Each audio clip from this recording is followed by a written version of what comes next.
I always know it's going to be a good conversation when a guest makes a declaration about themselves. And Ben did just that. He claimed that he didn't know himself very well. I encourage you or challenge you in this episode to decide for yourself. We discuss how Ben's approach to content is a lot different from others. And I think you'll discover in this curious conversation why you want to work with Ben. I hope you enjoy.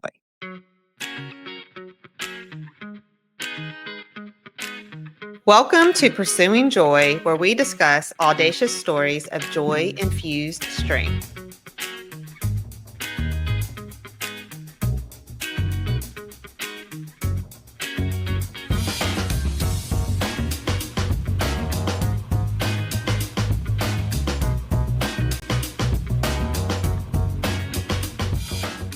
I'm Benji Kaiser. I've spent nearly the past decade posting 2,000 videos to YouTube, receiving 50 million views and about 16 million in tracked product sales. And so that's where a lot of my experience comes from, where I now run a video production agency that helps people tell a story that their ideal customer profiles desire and want to daydream about until they get to the point where they can buy that service, work with that consultant, or buy that product. So my ultimate goal is to help people curate a story that their ideal customer profile can live into. My approach to video production is very different than kind of a standard videographer. I have 8+ years of content production for YouTube experience. And therefore, when I create a video or start to talk about a product, I come at it from the perspective of telling a story about how somebody will experience the product that they are going to possibly purchase.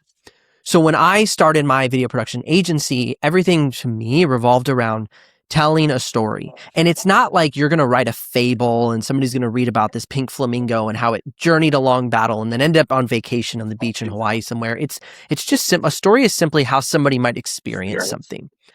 And so a few of my first engagements for video production were covering events. And so I would go to an event and I would ask people who are attending the event questions. I would ask them about their experience at the event, what the event brought, what kind of value the event brought them, what kind of energy was here. And I wanted people to understand who are watching those videos, what they missed out on, or therefore what they could experience next time. And so that was a combination of B-roll and interviews, and it was very human focused. And that's really my approach, is helping people create human focused content. And so Forrest was one of those people that I interviewed at one of the events. And Forrest had been thinking and working on content by himself for a few months at that point. And he could just never get that presentation or that story or that type of content that he was looking for. He tried to film on his own and it just fell flat. He tried to film with other videographers, it fell flat. And when he interviewed with me and I sent the clips and posted them on LinkedIn, he said, man, that's what I've been looking for. That back and forth, that engagement, that curiosity that Ben brought to the table during that interview with me. So he reached out to me. He said, hey, can I hire you to do more of this? And I said, absolutely. Like, that's what I do. And so that's really how the content with Forrest evolved, was he experienced working with, and honestly, that's how the content with Forrest evolved. And that's how a lot of other people have started hiring me, is I'll interview them at an event. They'll hear themselves back and they'll be like, wow, I've never sounded so good on camera. I'll be like, yeah, you sound great on camera, of course. And they're like, no, like, because you interviewed me so well. And I'm like, well, thank you. I guess I do know how to ask the right questions. But when people see themselves on camera for the first time in a good quality interview that wants to make them shine, they realize their own potential. And that's what I help people do. Okay. So did you know that about yourself until did you know that you were able to do that, or was that kind of a realization as you were going along? I've always been somebody who never gets asked questions. I'm always the question asker. So throughout my entire life, my college career, my wife and I are very similar in personality. Like when we go into a conversation with a room of people, we'll leave having people know very little about us, but we'll know everything about everybody in the room. And I guess we're just those people that people don't, this might sound horrible, and I don't mean it to anybody who's ever talked to me. People really aren't curious about me. They want to tell me about themselves. And so I've just made it a habit of doing that in whatever scenario I'm in. I'm not here to tell you about me. Just tell me about you. And what I found is it's actually a far more enjoyable life experience because you get to learn so much. So it's kind of like a secret hack to people who are networking, like go in and just learn about everybody. And at the end of the day, you're going to be their favorite person. Why? Because they got to tell you all about themselves. Well, yes. It's very simple, but people struggle to do it. And the only reason I'm talking so much is because you've invited me on here to talk. And so one of my favorite lines was from Tai Lopez. He ended up in a bathroom with Elon Musk. And Elon comes up to him. He says, "Hey, you're Tai Lopez. You're the social media guy. I'm wanting to do this. I'm wanting to do that on social media. Tell me what you think." And so for the next 20 minutes, standing in the bathroom at some event, Tai proceeded to tell Elon all about why he should or shouldn't do certain things. At the end of the conversation, Elon looks back at him and says, "Yeah, I'm not going to do any of that. I'm going to do this," and walks out of the bathroom. And Tai had this moment and he thought, I just spent 20 minutes with the brightest man in the world and I learned nothing from him. And he said that was the last time I ever made that mistake. And so I think it doesn't matter who you're talking to. This is what I've discovered. It doesn't matter who you're talking to. Everybody has a wildly curious and interesting story that you can learn from. And that's just really become my approach to life and content. Okay, I'm going to challenge you on something there. Yeah. Okay. So I have realized, and I'm going to get into your working genius because this is all, I'm filtering all of everything that you're saying through that because Yeah. I'm going to bring up the mystery here in a little bit.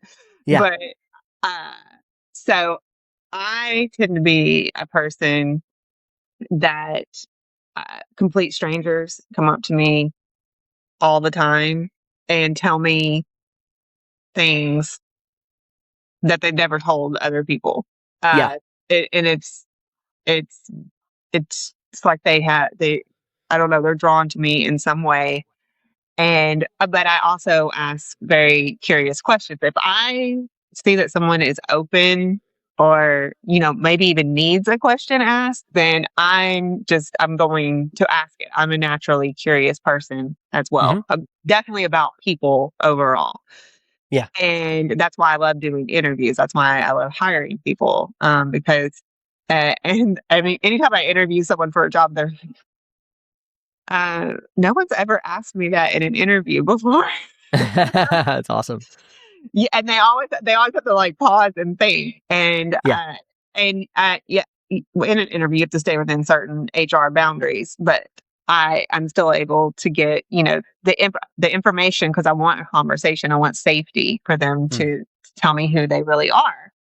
But I wouldn't say that people are not curious about you.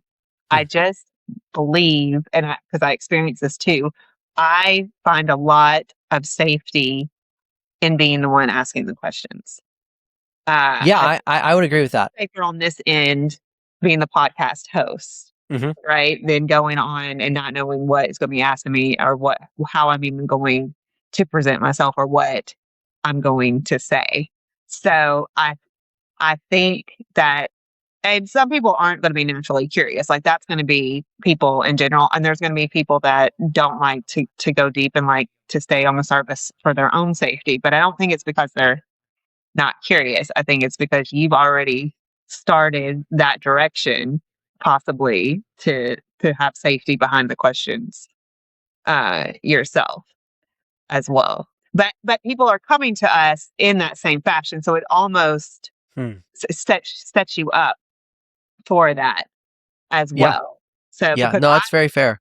I never I never have a brief conversation with people. I almost try. I'm like, oh gosh, I've got stuff I've got to do. I cannot invite this.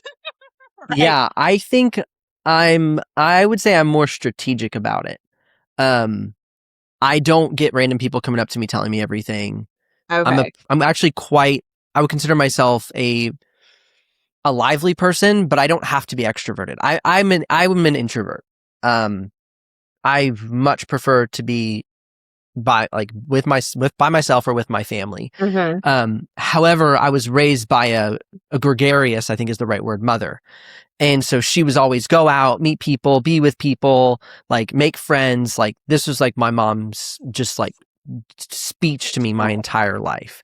Like go to college to meet friends, don't go to learn. Like that was my mom's like that, like, yeah. So it was not natural to me, but I'm very grateful that she pushed me and taught me how to do it. Um, and so I think for me, I use it strategically, um, to learn about people, to be a good friend, to be a good neighbor, to be a good business partner. But I would not say it's like something I naturally would have done if it wasn't for the prodding or pushing of my mother. And that might lead into your wonder question that you said you wanted to Well, ask or okay. not. So actually, you just had struck a nerve with me. Yeah. I really wish my children were here because my oldest daughter, the one that wants to start the YouTube channel, is introverted, Hmm. and but she's also a little bit lonely as Yeah. well. Yeah. That's fair. And so I'm always telling her, if you want a friend, to be a friend. And I'm always encouraging her and putting her probably in uncomfortable positions, especially as a teenager now. Because I'm like, if you don't go talk to them, I'm going to go introduce you. And no teenager wants their mom introducing Amen. to Amen. people. Yeah. And so I will tell her the best way to make a friend or to have a conversation. People love to talk about themselves, so Hmm. just Yeah. start asking questions about them, because Yeah. she feels like she's a little nuanced herself. She feels like she's a unique individual, and she wants to be friends with people where she feels like she belongs and they feel like they belong. She's Yeah. looking for that. So she doesn't want anything superficial or anything, or to have a conversation just for the sake of having a conversation. She Yeah. despises small talk. Uh so yeah, I'm sitting here thinking, I'm wondering who she will be outside of this, if she will completely rebel against that. And I have four children, and I often wonder, it's going to be interesting to see, because like I said, we traveled in an RV Hmm. as, as a family for 4 years.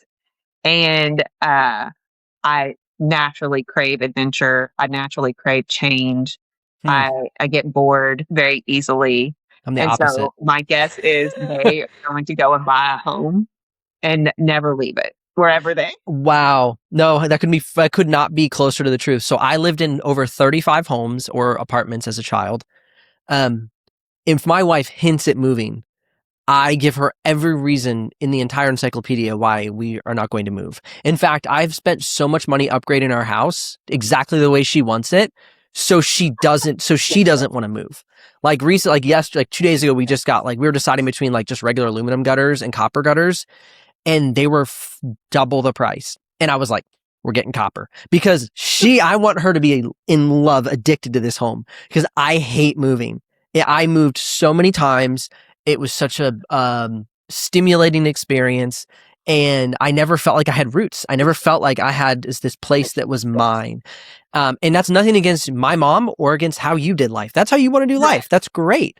But yeah, like I want to stay in the same house forever. We can buy another house. Sure. We can have like a 100-acre ranch somewhere, but I want to live in my house, whatever. Yeah. So that's hilarious because it's my life experience. Okay. Yeah. I could. It's gonna. There's four of them Yeah. that. It's. But on the contrary, my brother is just like them. My brother has lived in like 7 or 8 houses in like the 11 years of his marriage. He travels like every single weekend. They're in like Europe. They're in, this place. They're in that place. Like literally they're never home.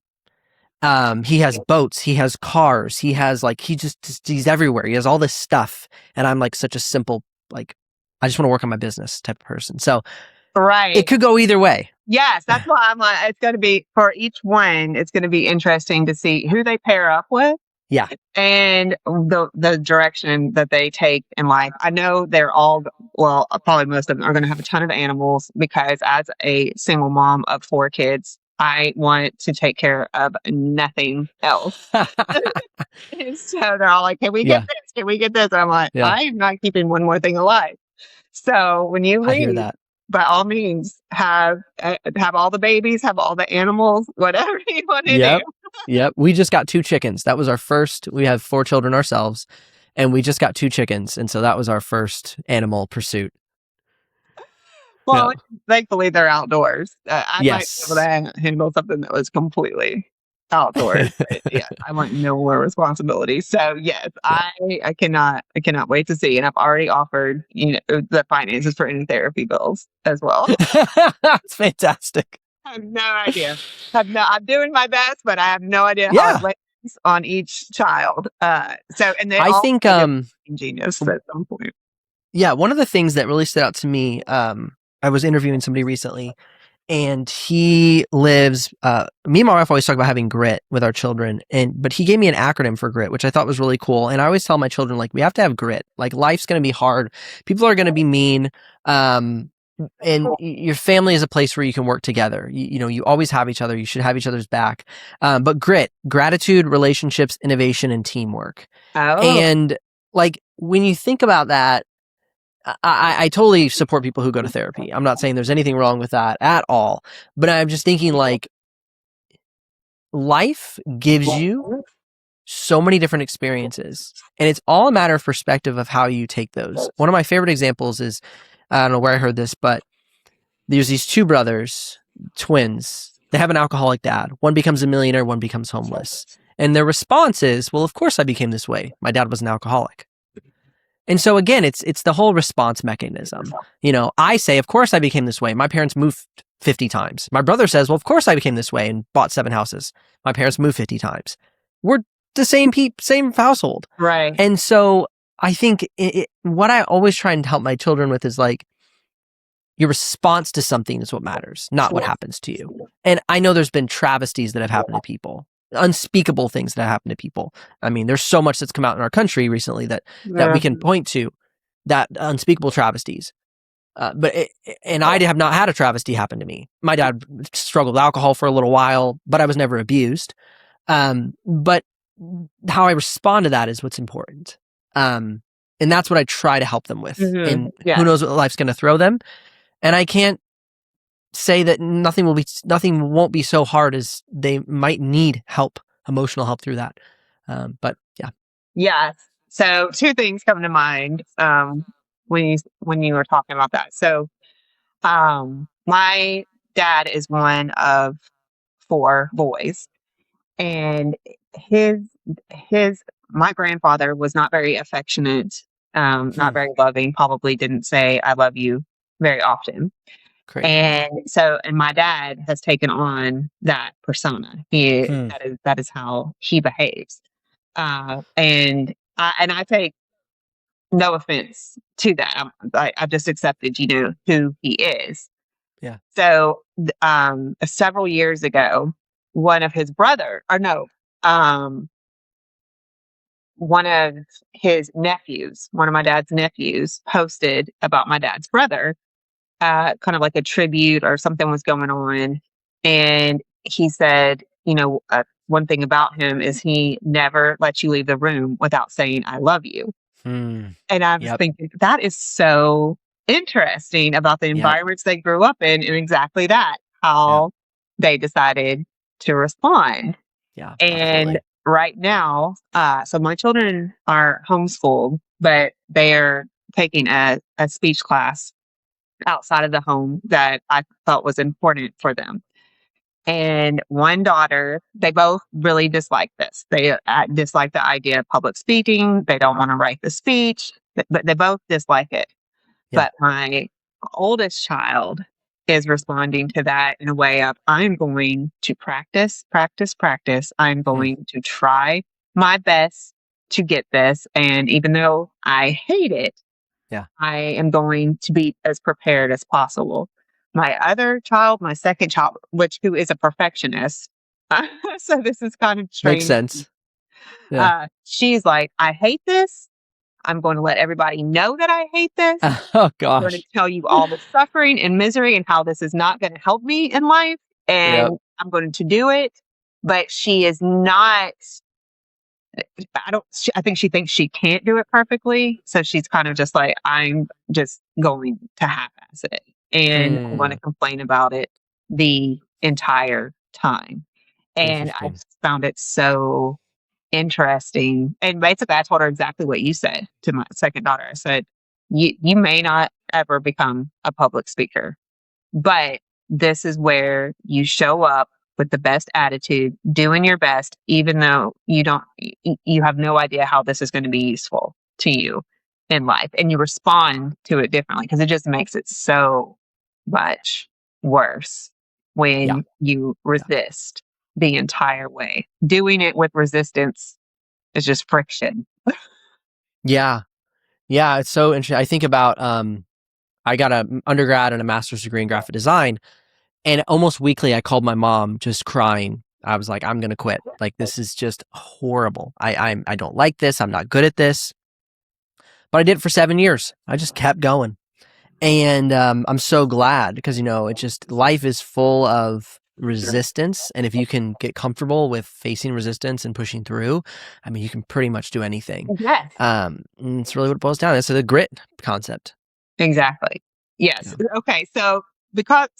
I'm dying to ask then, based on doing graphic design and Hmm. where AI is today, Yeah. uh, how do you how I mean you're doing things completely differently, obviously, but Yeah. as far as that, what is your thought on that as a graphic designer? And now we're typing in words and getting something like a logo in 4 minutes. I'm probably the wrong person to ask because for me, it was not something I ever loved doing. And so that it's taken away it doesn't offend me. Okay. Um, but then again, I have friends who are very, very powerful in the skill. And I think one of the biggest things that I'll take away from, I think I can answer it this way. The degree that you pursue in college, if I'm talking to young people, I always say get a degree that builds a skill. Because whether that skill still exists in 5 or 10 years, at least you learn how to solve problems. I think the biggest disservice that people do is they get degrees based on knowledge, not on skill building. And so they end up with maybe a philosophy degree, or they end up with a gender studies degree, or they or they end up with something where they don't have any practical skill that was built. So for my children, I'm going to highly encourage them to say either get an don't become. Your college degree doesn't define what you become. It gives you a skill. So either go learn how to plumb, go learn how to build electrical circuits, go learn how to weld, go learn engineering, electrical engineering, go learn how to become a nurse, a designer, because design teaches design thinking. And so I walk away from my 7 years as a graphic design student now knowing how to problem solve based on design thinking principles. I built a skill. I know how to use all the creative softwares. I know how to frame things. I know all these different tools in my toolbox that I can utilize for other things in life. So though graphic design has been put into the hands of the common man, I have a toolbox of skills that make me far more capable than somebody Okay. with Canva. That's my thought. Okay. Okay. That makes sense. Did you ever use graphic design? Yeah, so out of school, I worked for a nonprofit Christian missionary organization and I was their newsletter designer. So I did that for about 2 years. And then I started my YouTube channel while I was working there. And so I'd wake up at like 4:30. I'd film YouTube videos from like 4:30 to 6:30. I'd like do some morning reading. Then I would go to work, and then I would just kind of do that over and over again. And I did that for 2 years, and then I became marketing manager based on that skill set. So people would I got hired because they saw I could make YouTube videos, and then that's how I started sharpening my marketing skill set. So I worked on my YouTube channel for 5 years, before I was able to go full time on it. So yeah. Okay. And again, I told you I'm filtering it. Almost everything you're saying through what I know about. I appreciate that. Maybe I'll learn about myself today. Yes. Okay. So one. Okay. Yeah. There's so many. So many. Okay. Let me think how I want to do this. Let me say it this way, if this might help your working genius assessment. I have always said I am not smart. I am just ferociously consistent. And so though there's a door here and a glass window here, I'll probably walk through the glass window to get through to the other room before I open the door, because I don't know the algebra equation to open that door, but I do know how to jump through that window. So I'll give you an example of that. I was in college taking an algebra class. I could not figure out algebra to save my life.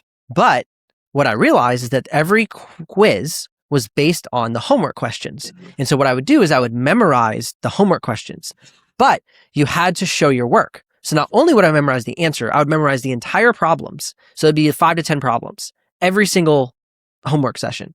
And so then I would memorize the problems and I would get hundreds on the quizzes and 50s to 47s on the tests and pass the class.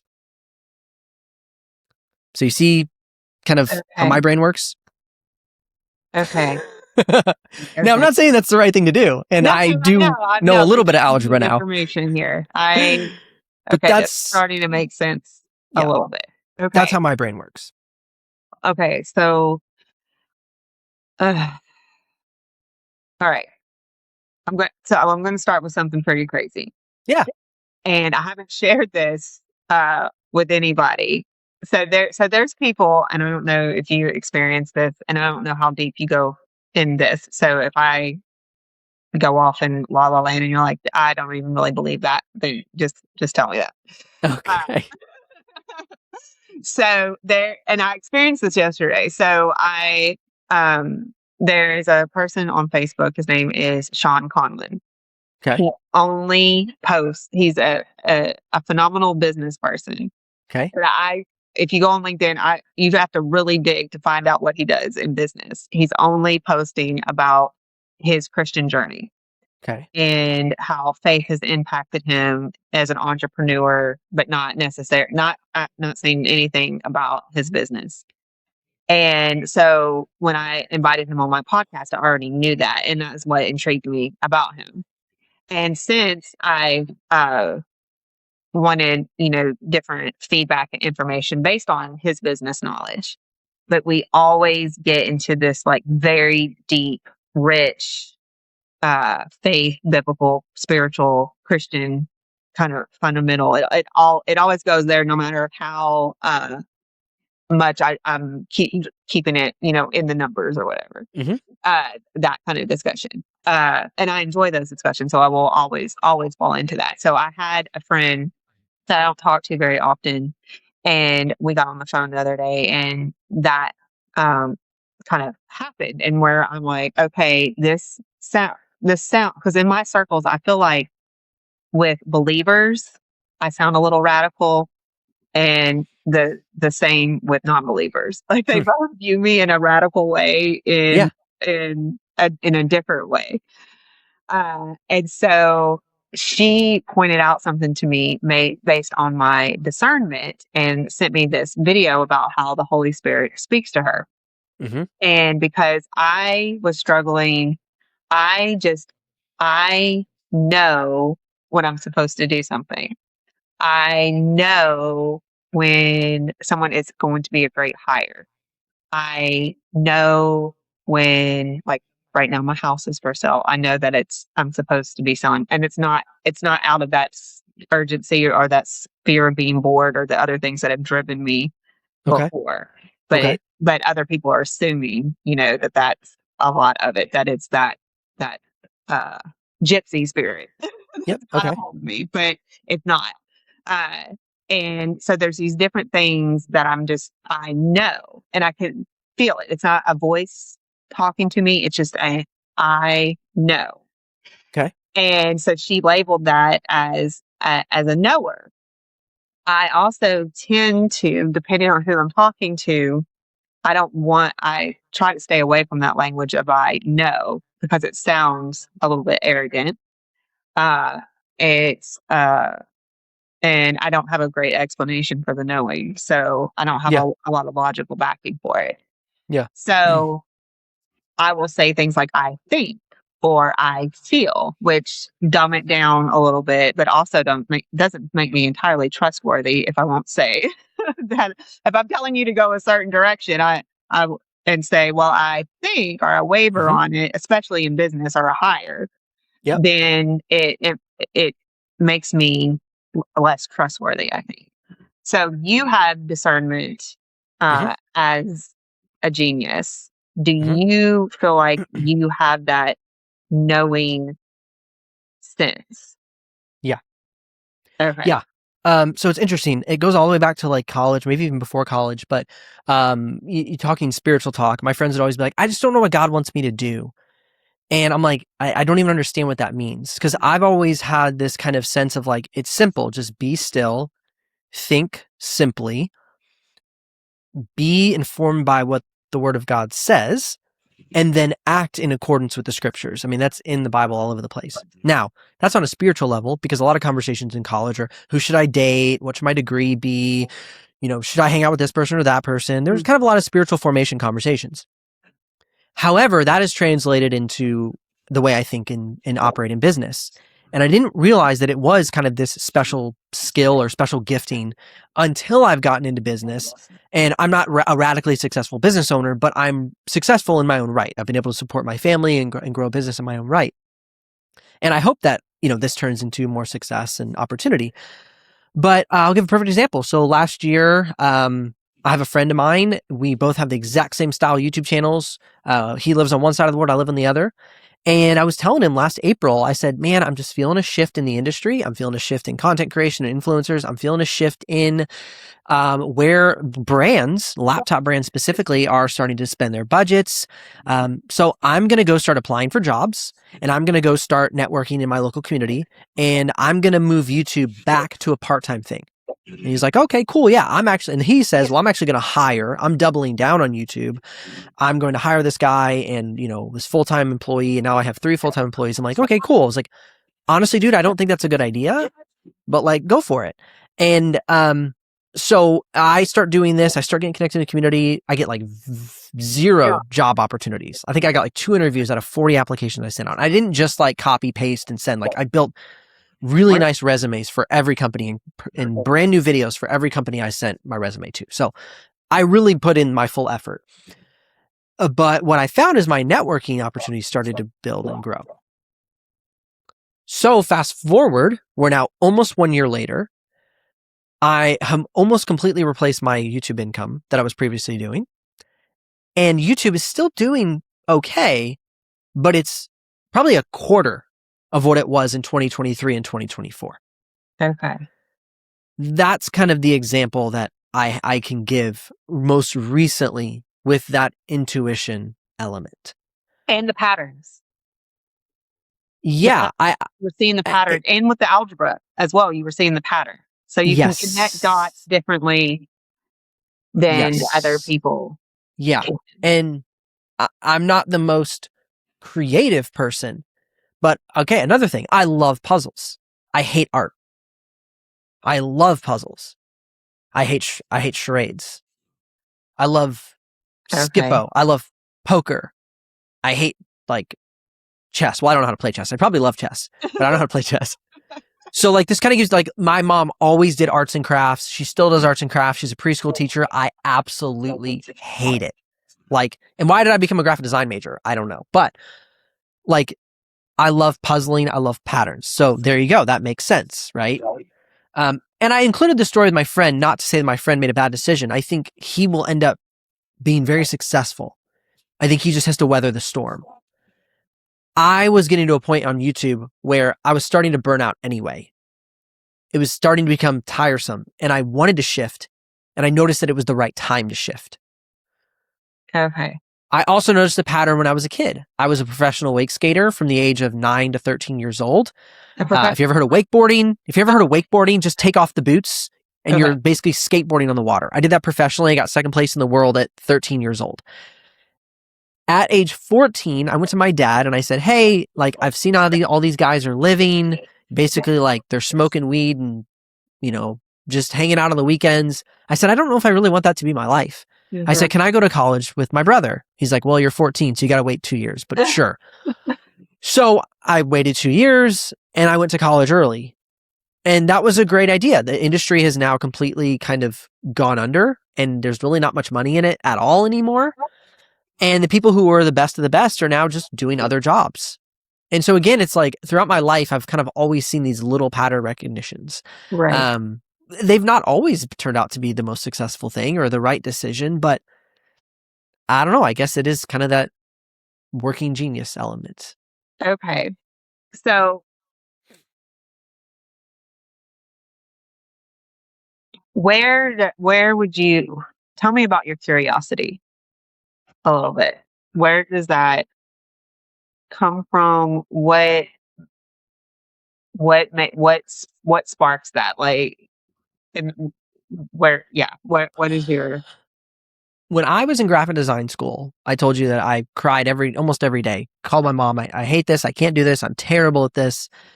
And a lot of it I felt spawned from this idea that I was not a curious person. And so, quite literally, every day for probably 5 years, I'd wake and start every prayer of the day with God, Lord, give me curiosity. I need curiosity. It's the only thing that's going to help me become a better designer, a better creative person, because I didn't feel like I had it. The people who were really good at graphic design were always coming up with new ideas. They were willing to put in the hard work on this thing, even if it didn't turn out. And for me, that was curiosity. Curiosity allows you to do something challenging and hard and fail at it, but still enjoy it because it's just simply the pursuit of learning and growing and being curious and exploring. And I didn't feel I had that. And so every day I would pray for that. And I never ended up getting curiosity really in the form of graphic design, but I started to develop curiosity in video and conversation and YouTube and learning and business. And now that prayer has completely seen itself come full circle. And I'm insatiably curious about business, about people, about video, about conversations. And so I truly believe it spawned out of years of prayer and focus and a gift that I didn't previously have that I've now been bestowed with. Now, I've also worked hard in that and pursued it and worked on the craft so that the curiosity meets the skill. But yeah, it was through prayer that I believe that really started to kick itself off. Okay. So, oh my goodness. So you were the second part. So wonder is one of your frustrations. Okay. So Hmm. you have, so let me just start. Hmm. Okay. Let me start with the I could basics here. probably explain why, but Yeah. ask your question, please. I'm going to explain working genius a little bit. Um, Okay. so the thought on working genius is that work is conducted in these six geniuses, Hmm. one way or another, whether you're looking at it that way or not. This is how work starts. This is how work ends. And you need those six components for a project, for a team. Like you need these things to start with the idea and get to the finish line with it. Because Okay. we all know the visionaries out there that have all these great ideas and nothing is happening. And that's where people like Forrest come in, right? Okay, so it's his geniuses are at the lower altitude at the enablement and tenacity. So wonder is the curious person. And Hmm. so I, my geniuses are wonder and discernment. Okay. So wonder is like, why are we doing this way? Why is that happening over there? Why doesn't anybody see that this is a problem that we're That's my continuing wife. like this? Okay. Yeah, 100%. I'm dying to give her. Now that Yeah. I've learned more about you, I'm going to have to send Yeah. her your genius. Yeah. So that starts any change, right? Asking the questions. Okay. So then invention comes in and has the ideas for whatever Wonder was wondering about and how we Okay. could change this, what we can do. And then discernment says out of those six ideas, maybe one will work because I can see I can connect the dots before you get all the way down here to the finish line. So discernment, and I've known this from myself from being in business meetings, it's like screech, halts, nobody move. Yeah. And wonder and invention are over here going, what are you doing? Yeah. Why would you question me? Of course, the question was good. The ideas were good. Why are you saying, why are you poking holes in this? And it's because of those patterns that you're talking about seeing. So then after the ideas are vetted out, we know what we're doing, and galvanizing. Yes, the word, Mm. it spells widget. So galvanizing comes in and it's like, now we've got the why because discernment has vetted all this out and is the big cheerleader and telling everybody, let's go with this, and getting everybody on board and kind of checking in with them and getting them excited. There, a lot of salespeople, I feel like, are galvanizers. So Okay. then enablement comes in and says, whatever you need me to do, I will help in any way. Enablement loves to help people in the way that's going to actually help that person, not with their own idea of what would help, but what is actually going to help that person. And then tenacity is that person that you were saying when you were describing the consistency and getting out by the door or the window, but you're going to be consistent. And even with the algebra, I felt like, okay, you found a Mm-hmm. way. Yep. Tenacity has a lot of times has the to-do list, needs that to-do list checked off before they go to bed at night, and is almost always going to be able to get whatever it is. Like, they didn't come up with the idea, but because they were tasked with getting the idea done and across the finish line, they are going to make it happen no matter what. So I base and this may be wrong on my part, but Okay. tenacity to me, because my second child, a perfectionist, and she's also very much like my administrative assistant. Like, mom, did you go to the doctor? Did you get the thing done? Da da da da da. She despises that I will wake up on a random day and be like, "We're going to this place." Well, why didn't you tell me last night? We didn't have a plan for that. So the tenacious person to me has difficulty with pivots in my mind, but you have been able to make those pivots based on your story. But Yeah. I think that may be the discernment, the knowing, and then the tenacity to get it there. Uh, so, so there, well, I have more, but tell me how all that lands on you before I go on. Yeah. So I worked for a marketing company. I worked for a software company, became good friends of mine. And he would often tell me, Ben, you're able to see a forest and create a path. Now, what that path looks like behind you is not necessarily going to be those beautiful, but we will get there. You need somebody to come alongside you and clean up the forest, the path, so it actually is walkable. And that's very true of me. I am not a detail oriented person. I practice detail. And if somebody ever tells you that, if somebody ever tells you that they're trying, oh, how did I say this before? Um,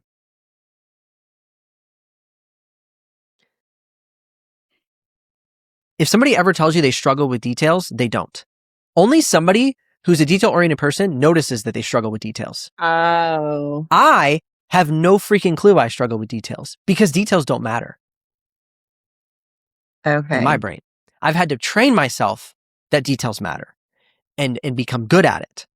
So that's kind of, I think, where like my working genius, I guess, kind of gets interesting or confusing. Because for me, I am somebody who's like, okay, we're going to get there. And my wife last night, she goes, okay, Ben, you're heading in this direction. She goes, but do you want to be in that direction in 10 years? And I'm like, I have no idea. I'm going in that direction. I have full confidence that this is not what I'm going to be doing in 5 years. But this is the building block towards something that's capable of providing us with the decisions. Because if I don't do this, we can't make decisions. We can't pivot. We can't do anything. So I have to do this thing that I don't necessarily think I want to do forever, but I have to do it very well for a period of time to at which point I can adjust and build the thing that we ultimately want. Everything I've done, I understand as a building block. One of my favorite quotes from Alex Hormozy, he says, people always attribute the last brick of the bridge to be the thing that was the unlock that made them successful. No, the bridge needed 400 bricks. That last thing just completed the bridge. And that's very much what I believe about the work that I've done is graphic design school was a building block, wake skating was a building block, working at the missionary agency. All these things are building blocks to the unforeseeable future of what I'm going to enjoy doing with my life. So, what makes you think that way? And the reason, and so why I'm asking that is because Hmm. I have been surrounded by people that are, and I disrupt them. I Okay. don't always get received well, but in the sense that I went to school to do this thing, I do this thing because it's what is expected of me, Okay. and if I don't do well at this, then it's a failure, or I just have to get better at the thing because this is what I set out to do. That's how your brain works? Do what? That's how your brain works? No, no, no, no, no. Okay. This is Okay. not. This is a lot of what I've been surrounded by in Oh, life, okay. and Okay. so that's where I'm saying the way that I think, I am very open to, like, even now, starting my own business. Hmm. I'm not married to the idea that this has to be the thing. If this is Yeah. what leads me to the next thing, then, and this completely bombs, but I get to where I'm Hmm. supposed to be going, Yep. then I am completely okay with that. Yep. Yep. In the sense that it's like you said, it's the building blocks, but Yeah. there is a rigid part. Rigidity. Yeah. Well, No. it's like a personality. I don't Oh, sorry. know. I don't know what it is. It's just it's a mindset of, I went to school, or Hmm. I made this investment for so many years. Now this thing has to pan out for me, even if I hate it. So what? Okay. And you did the graphic design, even though you hated it. Yeah. So there was a point where you were just going to do the thing to get the thing done. And I know you're looking back on it now and saying, okay, that was a stepping stone, but I don't think that was your motive in the sense of staying with it in college. As in, this isn't going to be my thing, but it will get me to where the next thing is.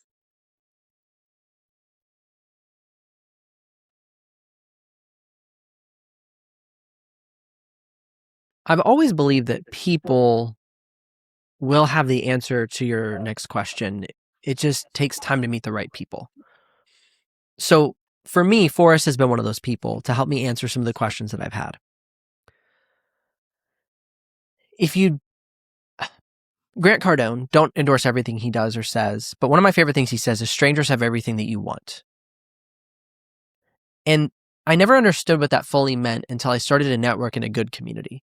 I was always afraid of strangers. I was afraid that they were going to hurt me or take something from me.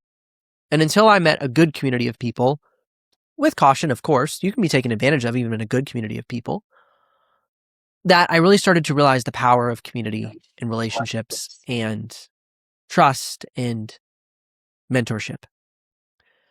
I had really good mentors in college who often said to me, Ben, you may not be a graphic designer one day, but you tell a great story and you have passion and you have drive and you have focus.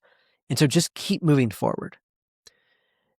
And one of my professors is the one who actually told me to go do my master's. And I said, but I hate it. He says, yeah, but what else are you going to do? He goes, do you know what else you're going to do? I said, no, not really. He goes, well, then just keep getting better because it will do something. You're building a skill here. Well, that's a good point. Because I wanted to go do biblical studies. I wanted to do a master's in biblical studies. He goes, okay, great. You'll do a master's in biblical studies, or you can do an MFA and you can do you always had to do I promise I'll get somewhere with this. You always have to do a secondary piece. So he said you could do education or you could do biblical studies as your secondary piece. I was like, cool. He says, so you can still do your biblical studies, but you can also get an MFA. I was like, all right, that makes sense. I'll do it. And I say that to say, did I back then, when I was getting my graphic design degree, know that it would be a building block? I wouldn't say I could confidently say that. But I did know that by leaning into mentors and by continuing to grow, it's way better than staying stagnant. And I believe that I'm somebody who always recognizes that you have more time in a day than you actually give yourself credit for. And so if you hate that thing that you're doing, well, then start doing something else in addition to that. I think that was kind of my secret. I always say my secret weapon was not my creative genius, but my 4:30 a.m. wake up call. I built this YouTube thing. Nobody would know I did it. I always told my wife, I said, I want you to not even know I'm building this business. That was my goal. Before you even wake up, that's Right. done. And she asked me to quit so many times, just because she didn't understand it. She was from a family of a doctor. Her dad, she works in business with her dad.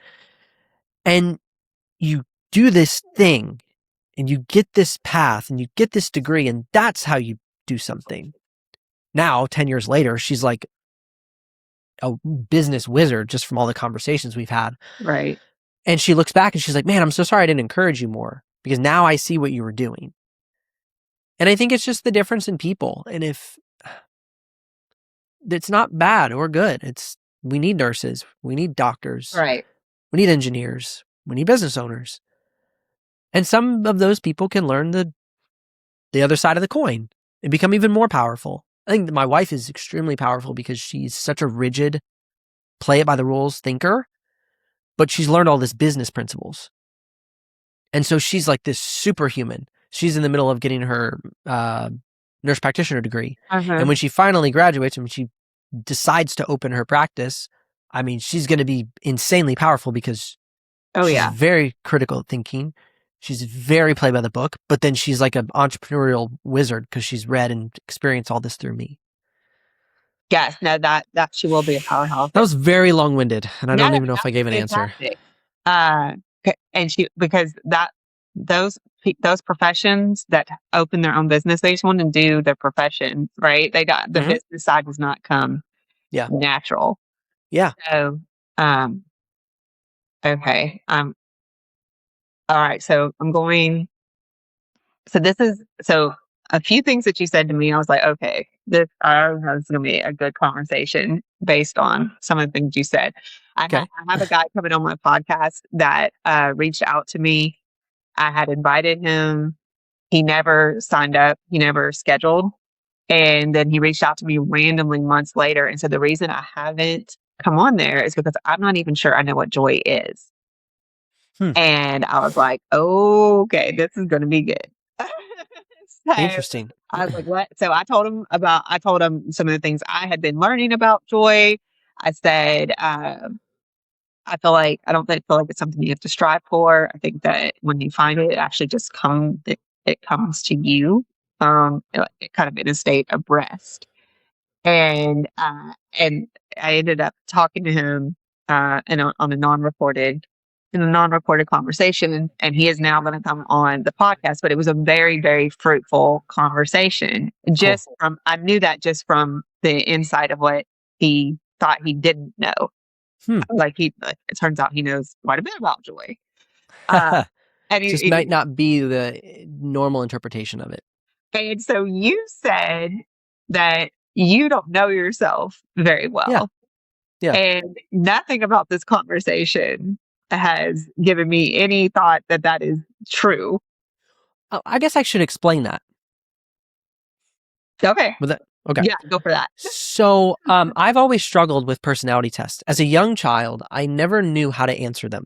And I asked many people who are professionals in personality assessments if it's a personality assessment that I don't know how to answer the assessment. And none of them could ever actually give me an answer. So what I mean by that is I always think of how I should answer it or the best way to answer it. I don't think of how I truly feel about it. And so it's hard for me to answer assessments because I don't actually know how to answer it. And I think part of this comes from the way I was raised. Like my mom can be anything to anyone. So she's a preschool teacher, and hopefully none of her preschool, well, she isn't anymore, but she cusses like a sailor. But she can completely turn it off and never swear in front of the preschoolers, never really swear in front of my children. Now, if it's just us in the room, it's like we're on a Navy boat. So again, I've kind of grew up with this person who could shapeshift. And I learned that. And, it's something I've honestly tried to unlearn. I've tried to be very honest. And my wife has helped me with that. My wife is extremely honest. Whew. And so I have had to learn how to be extremely honest as well. And so, but when it comes to a personality assessment, now I'm looking at myself and I'm like, okay, am I this person? Am I this person? Like, who am I actually? Because I can practice being honest, but when it comes to just like sitting down and thinking about me, not just in like a conversational situation about how do I actually feel about something, it becomes very challenging. Um, so I think that's probably the biggest problem I have is when it comes to principles and having conversations around them, I can tell you what I believe. But when it comes to answering questions, I struggle to identify who I am. And that's what I mean by that. Okay. So the working genius is, and I believe it says this, where you answer based on what brings you joy and energy. Okay. Does it say that? I haven't taken the assessment in ages, so I think I don't know so. when it sends what it. I wish Do I could you open it remember up the again. instructions? Yeah, I wish I could open it up again. Yeah, but yeah, you can't go back in Oh, it okay. to the Okay. questions. You can go Yeah. to the assessment itself, but not the questions. So Oh, that's okay. where you think about, what does this bring me joy? Do I feel fueled by this? Do I feel energetic when I do this, or does this drain me? That one I can answer pretty well. I think the one where I struggle is like the creative one. It's like, do I feel like I'm the one who is always having new ideas and creative? Well, like, yeah, but I'm not a visionary. I am paranoid. There's a book called Only the Paranoid Survive. It was written by the founder of Intel. I've never read it, but that title is enough for me. I'm like, absolutely. Like, I'm a paranoid person. I'm positively paranoid. I'm not negatively paranoid. I know founders who are foolishly optimistic, and it has buried them multiple times in their lives. Um, and so I am much more of a cautious. I am more of a paranoid person in my creativity. And so the decisions I make, I think of the upside, and I think about all the downside, and then I make a balanced decision in the middle. And so where you have like visionaries, if you're talking about the EOS Mm, scale, visionaries are pretty much mostly all upside, and only the very powerful visionaries have some paranoia in them. And so I think the hardest thing for me is to relate to visionaries because I can see 1,000 ways to shoot a hole in their boat. I don't want to shoot a hole in your boat, but you have to be realistic. Um, And so I think like that's where the working genius thing kind of in all these personality tests get me is I'm not a special snowflake, but I've always felt like I'm more of a hybrid between visionary and an integrator if we're talking EOS right. terms. And I think that's where a lot of times I don't understand myself and people often don't understand me because I look like a very crazy, if you see me in a room with people, I'm the loud person. I'm energetic. I'm excitable, but don't make me go to Paris right now. I'm terrified. I don't want to go to Paris right now. It sounds horrible, right? So like that's kind of like I'm the opposite on that end. So like I'm a very weird person in that way, and I'm not trying to be a snowflake. It's just trying to help you and maybe understand me more in order to working Okay. genius. Okay. Okay. So I'm going to tell you. I'm assuming that you answered the questions right and that you're working genius. What I'm going to make that assumption. Let's just assume. Okay. So one thing is you are. So I had a working genius facilitator on here, and she had discernment as a frustration. And it Okay. made me think of her because she told me that she prays for discernment, right? Okay. In the sense that she knows that she's low on it, that it doesn't come natural to her, and so she prays for it. And then you were basically saying you don't have that curiosity, Hmm. and wonder is one of your frustrations. Hmm. And so you noticed that about yourself and you prayed through it. Yeah. My One of my frustrations is tenacity, Hmm. and I feel like the Holy Spirit gives me a word every year. And this year it was discipline. And so as a solopreneur, and work working genius facilitators talk about this all the time as they start their own businesses. Like regardless, you have to be the whole widget. You have to get all the work done. You have to be the wonder, the invention, the discernment, the galvanizing, the Hmm. enablement, and the Yep. tenacity, whether it Yep. frustrates you or not. Yep. And so, in order to be a good steward of my visionary faith dreams from last year, I needed the discipline. And so it's one of those things where I'm having to pray for Hmm. that tenacity. Yeah. So I'm seeing a pattern here. Uh, so another pattern that I've seen as I have been doing my podcast interviews and doing working genius assessments or having working genius facilitators on here, Hmm. and I saw this in my daughter, and I see it in myself. Is so a lot of times in working genius world, you're going to talk about the geniuses, so you know where you should show up and work.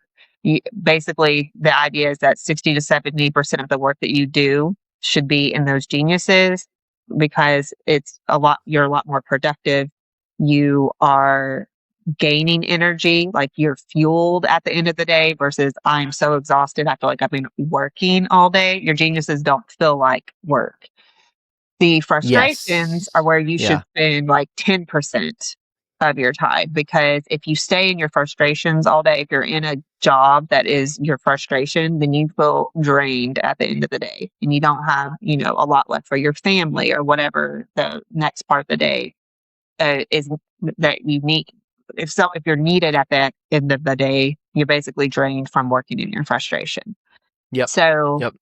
the idea is that you're going to be most productive in your geniuses. So that's my higher off of it for retention and productivity Hmm. purposes. And if you're working in your genius, you tend to be what would take me possibly hours, it may take you minutes because you're working in your Yes. genius.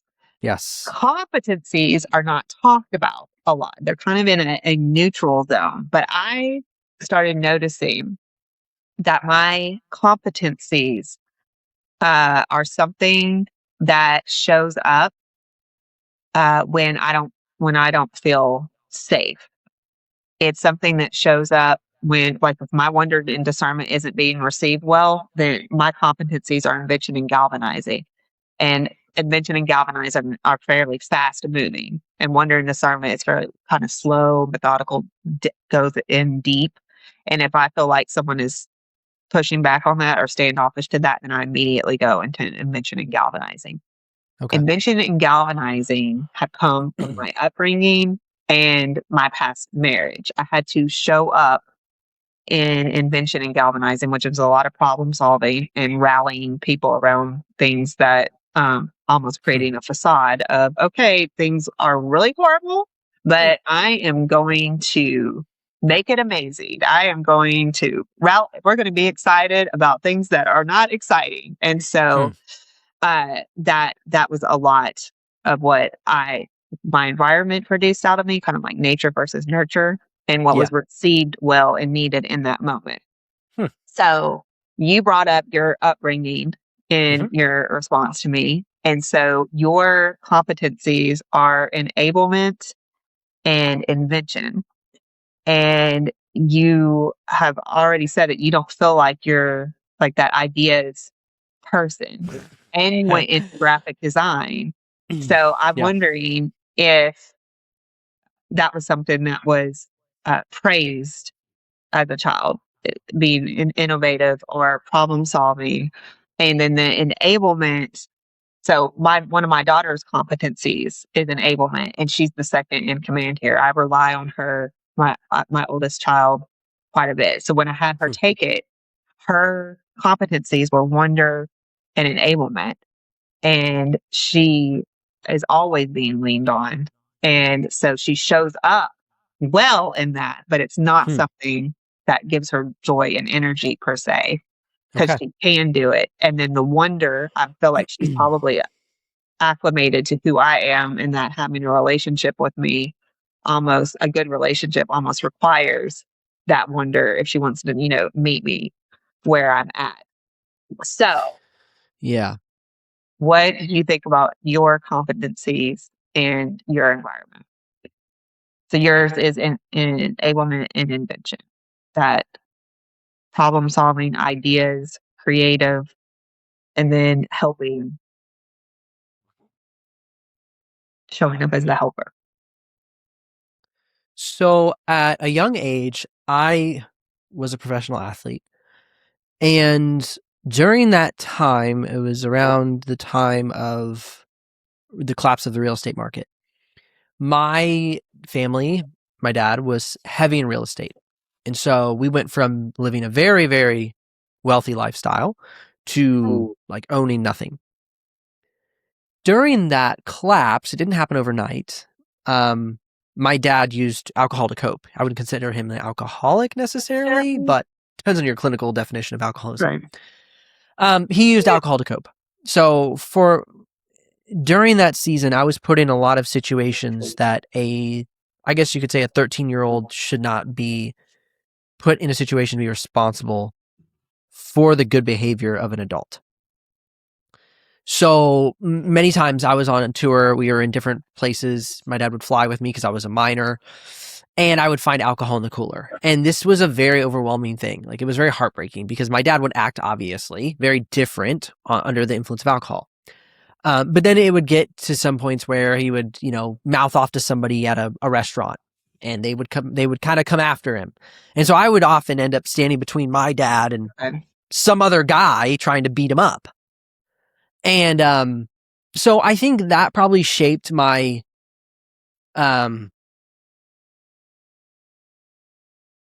like ability to help people. But it's not an innate quality in me. For instance, like if somebody asks me to fix their technology, because I'm in laptops, I review laptops. I obviously know everything about technology. I don't do it. I don't want to do it. My wife gives me such a hard time. She's like, Ben, you know how to fix it. Just please go help my dad fix his computer. I'm like, fine. I hate it. I hate doing it because I really don't like technology. It's something I've kind of stumbled into. I love photography and video and story, right? And conversations. And so, no, enablement is not something I naturally am prone to, but it's something I'm very capable of. Whether that's domestication or just skill, I'm very much anything can be figured out. I'm a everything's figure outable type of person. Mm-hmm. I probably get that from my grandfather. I mean, he built his own houses. He's built 3 of his own houses. So, probably genetically come down to me. But and then invention, I think invention would be something where, yeah, my mom always loved crafting, doing crafts, wanting to do those things. But I honestly, I'm not even that good at it. So it's like, no, I take that back. Like, I can build just about anything, but I'm not artsy. Like, I'm very like purpose driven. So like, I've built my own desks, standing desks. I've done multiple projects in our house. I'm very capable in regards to like making things happen. I'm just not going to draw you a beautiful picture. Right. I don't like that. I like practical things. So that kind of explains it. Okay. Okay. I'm going to take this in a little bit of a different direction because I had one of your clients on my podcast, Okay. and she was nervous about the podcast because she had never been on a podcast, but I had seen your recordings with Yeah. her. Yeah. And so what in your opinion, aside from the fact that you're not advertising, come on my podcast, or you don't have a podcast per se, Yes. what what do you think is the main difference between what you do and what I do? And tell me why she didn't feel uncomfortable or nervous about recording with you, but she felt like the podcast aspect was different. So I think the best way to explain it is podcasts have an agenda. They have a result that they're looking to accomplish, and it's totally fine, right? That's the point of them. Every podcast has a theme. When it comes to working with clients, my goal is to make them shine. That sounds really cheesy, but my goal is to make them sound the absolute most incredible, best possible versions of themselves in their expertise. And so everything I do is to ask questions to help them show up in the most brilliant version of themselves. I'm not saying that doesn't happen in podcasts. I'm just saying I have no personal agenda to get anything out of that conversation. I am wanting to produce incredible video that tells the story of how they help their clients. And I need to deliver those assets to them so they can post those on their website, on social media, so their clients or their potential clients or their ideal customer profile can say, that's the person for me. That's the business for me. We have had a conversation together around what your interest is, Working Genius. So this content would not necessarily align to my ideal customer profile. I don't do Working Genius. And so there's kind of the contrast difference. Okay. If I were to interview me, I would ask all about how to make video content, how to tell a good story, how to be consistent, how to show up, how to use the best hooks, how, all these things. Those questions would get me value to then post on my social media. See, where this is just a different mechanism. It's totally right for what it is. It's just not what I do. Okay. That is a good explanation. And so I brought up your LinkedIn page. Mhm. And so you have been posting the 30-day content challenge. Yeah. So I wanted to ask you some of your questions Mhm. that you posed. And I think one of these was really good. And so one of them, it says day 18 of a 30-day challenge. How do you decide who you will and won't work with? I want to work with people who are willing, who see the potential of the 3-month to 6-month to 12-month vision. It's why I work really well with EOS companies Okay. because they think in this manner already. I don't want somebody who's looking for overnight success. That's not how content works. Content is about building brand over a period of time. I actually just made a post today about a doctor that I work with, and he has been posting content for about 2 years. And that content has shaped the persona and abilities that his practice provides over those 2 years. He can't say everything that he does and everything that he knows in a video session. Content is all about people understanding when they come to your business, take part in your service, buy your product, what that will benefit them. Now, that's what content does. Great content tells a story that people can daydream about. In order to get there, somebody has to be willing to get in it for the long haul. So I want somebody who's has tenacity. Okay. All right. What lesson did you learn the hard way in business? That everything takes time. Your first idea is usually not going to work out. It might be a variation of it. But through this journey, my wife and I have come up with this idea of 5 years. Everything you do is going to take 5 years.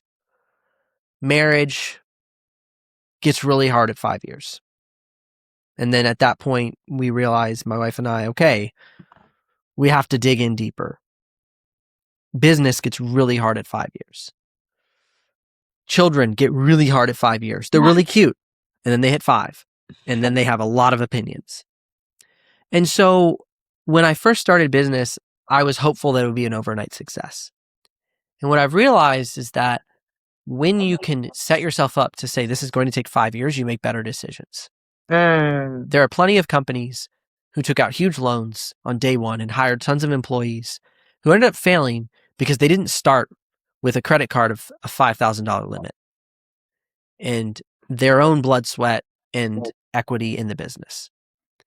They went big and then they had to go home because they didn't account for the 5 years that it takes to build runway, to get the word out, to create content, to do all the things that it takes in business.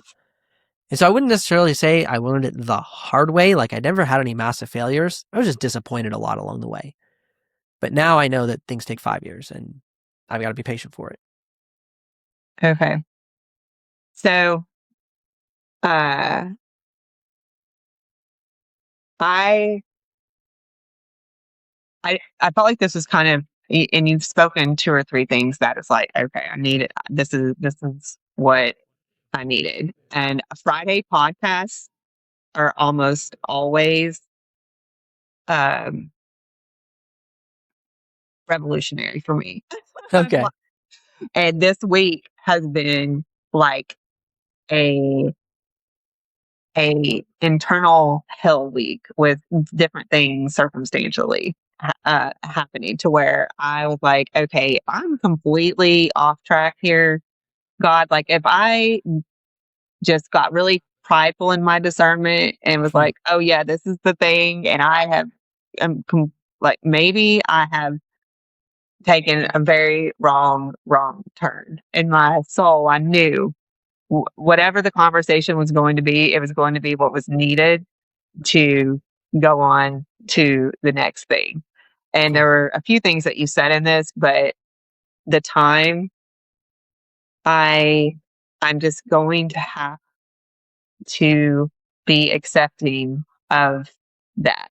It doesn't mean that it's wrong. Like waiting doesn't mean Hmm. that something is wrong per se. Uh, and and I go back to the knowing too. Yeah.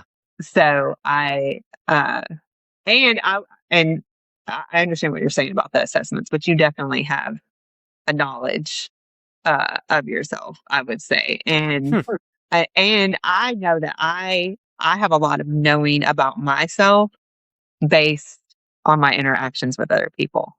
Like what resonates with me, what I receive from that, the questions that I'm asking other people, and the answers that they're giving me. I have no idea what they're going to say. I'm not looking for something specific, right? Yeah. Yeah. Yeah. So and then how it lands on me is another knowing of myself. And if something offends me, that is something that I have paid attention to a lot as well. If Hmm. I heard someone say once that offense is a prophet, and in the sense that it's going to tell you something about yourself. And I had an author on here that had written a memoir, and I'm now doing a book club. And I was very offended by the way she was willing to tell someone else's story uh, with without their perspective on it, or how we inadvertently shared things about our families right now, right? When telling our own story. I am very careful when I share even like things about my ex-husband or Hmm. other people in my life. And I felt like she was not. And I was offended by that. And I remember like, you know what? So I was like, okay, I'm offended by that. Let me talk to myself a little bit about that. And it's because have a propensity to protect people that have hurt me. And Hmm. so that is Interesting. a me issue, not that she's doing anything wrong whatsoever. So, and that now I know a little bit more about myself Hmm. in the way that I responded to that. So, Yeah. I would just encourage you to kind of consider how you do know yourself just based on the interactions that you're having uh, as well. I appreciate it. Yeah. Yeah. So I guess it's just a continual process of being able to define with words over time. Right. Yes. And I mean, to me, that's why stories are so important. So that's what Yeah. the Bible uses. As someone's story almost always gives me more insight along the way.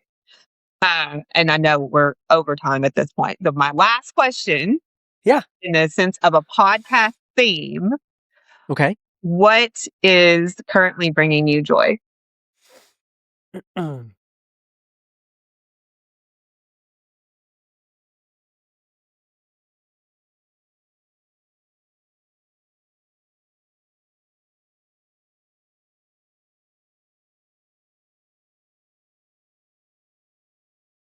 I'd say seeing my wife and my children grow in the ways they are supposed to.